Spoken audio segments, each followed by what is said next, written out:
So he's got this bill, which is getting a humongous number of co-sponsors. I think it's up to more than 180 other members of Congress.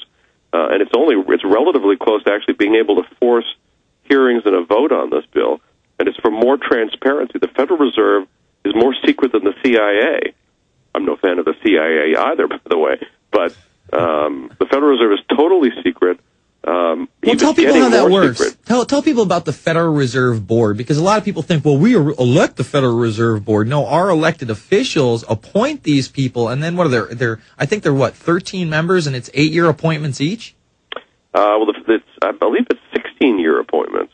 Oh, wow! And they are appointed. They're appointed by the president and approved by the Congress. These are people who serve the interests of the banking industry. Sometimes they're ex-bankers. Sometimes they're economists who are, in effect, bank economists. And I mean, not just because they study banks, but because they're owned by the banks. And it's an institution that nobody knows anything about. One of the great things Ron Paul has done in the Ron Paul campaign, and I've been interested in this, I must say, for many years myself. But for most Americans, Federal Reserve is just like a name on the bill in their pocket and sort of boring, make sure our eyes glaze over.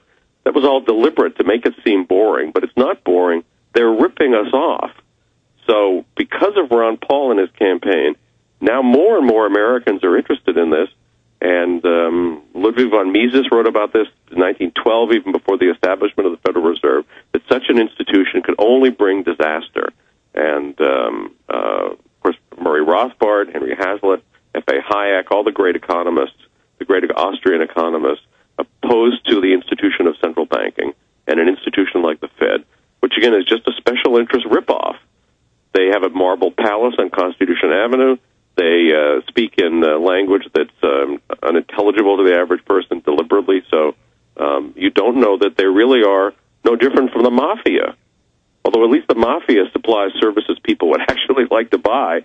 The federal government, doesn't do that. They just take our money by force and use it to punish us. Yeah, so one of the ways they punish us, punish us is through the Federal Reserve. Yeah, and then to create, big money for AmeriCorps so they can pump up City Year and literally the Red Jackets, the new civilian security force. I mean, have you seen these commercials? I want to get into that. And of course, the police state is growing at an alarming rate. We're going to get into that on the other side. More news with Lew Rockwell. It's the Alex Jones Show. I'm Jason Bermas. Back after this, PrisonPlanet.tv, Infowars.com. Let me tell you a little bit about one of our great sponsors, HomeGain.com. This is the place to get you started buying or selling a home, finding a realtor, and getting any real estate questions answered. Go to HomeGain.com and see what I'm talking about. All you need to do is type in your home address, and you will get an instant free estimate of your home's value online. This is a great way to be able to monitor the value of your home. And again, it's absolutely free. There are tons of tools to help you. For instance, if you want to remodel your home, go to HomeGain.com.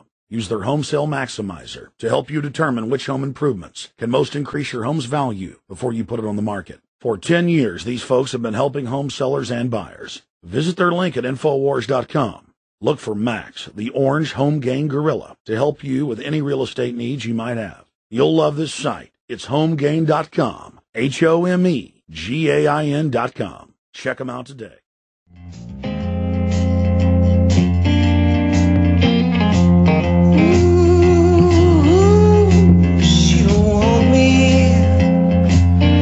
We are back. It's the Alex Jones Show. I'm Jason Bermas, sitting in for Alex Jones.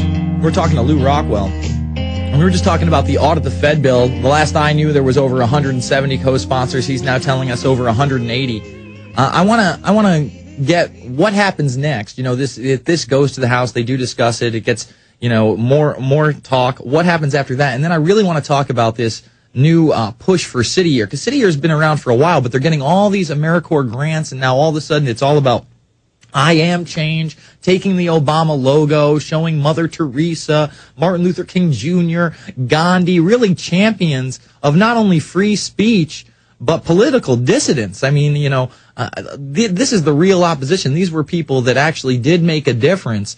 And for them to jump on this bandwagon and try to promote this agenda is just disgusting to me. So let's start with where this Audit the Fed bill will go. Let's say it goes into Congress. What has to happen so that they actually do audit the Fed? And then let's talk about City Year, Lou.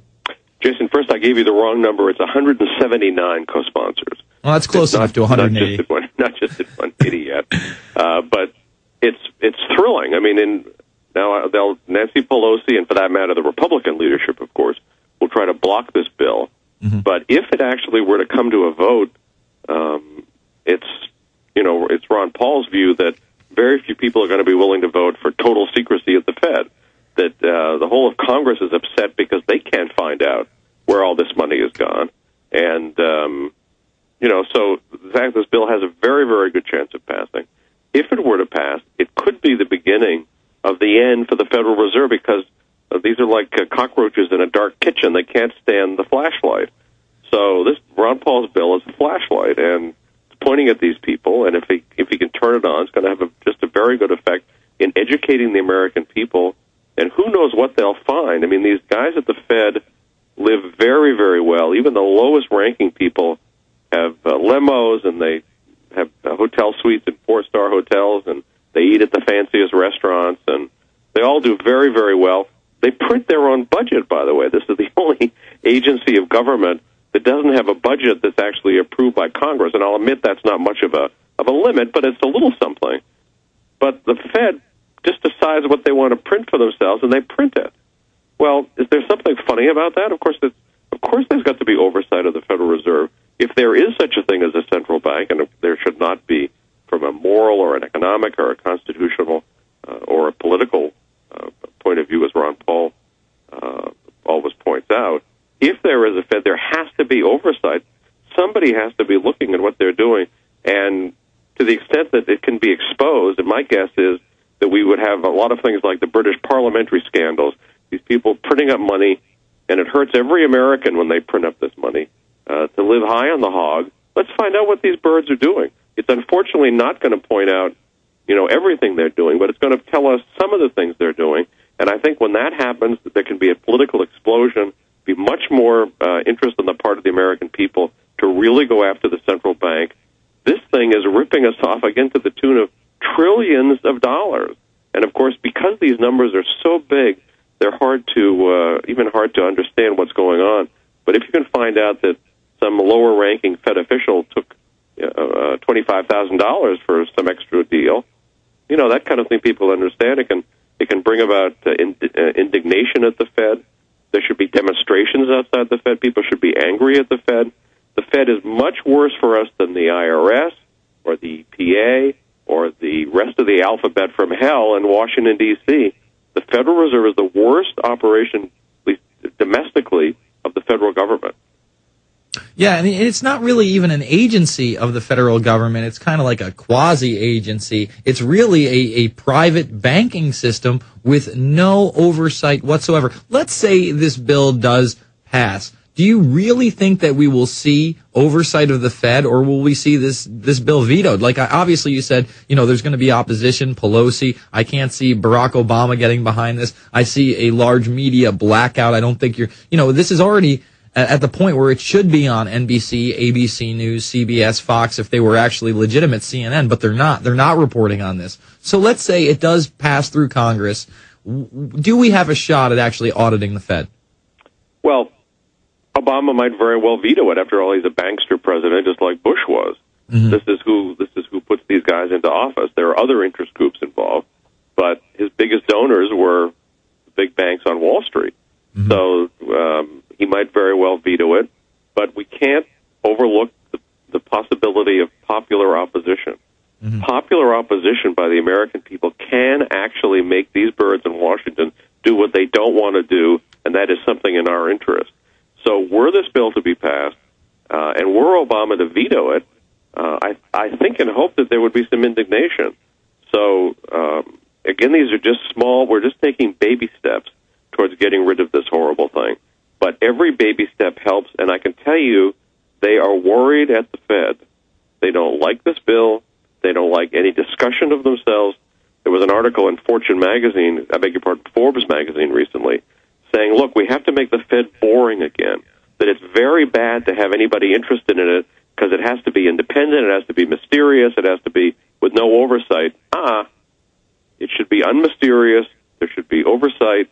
We should at least know what the crooks are doing to us as they're taking our wallet. We should at least give us that. So Ron Paul's bill is a step in that direction. No, it's not everything we need, but it sure is would be a great change. Well, absolutely. You know, I'm not trying to discourage anybody, and I really do hope that it goes through and that it does get the mainstream media attention that it deserves, so more and more people at least take a look at the issue, at least take a look at America, Freedom to Fascism, if you don't have time to read a book on the subject matter, if you don't fully understand, you know, what Greenspan said in the Obama deception when he says, well, it really doesn't matter what the president does. We're outside of the president. We do what we want. You know, go check that out. I want to kind of shift gears. I want to play this City Year clip for PrisonPlanet.tv members and then discuss it on the other side. If you haven't seen this, you know, we've been talking about it for a couple of weeks, but they are truly trying to hijack and indoctrinate the youth into this Stasi-like program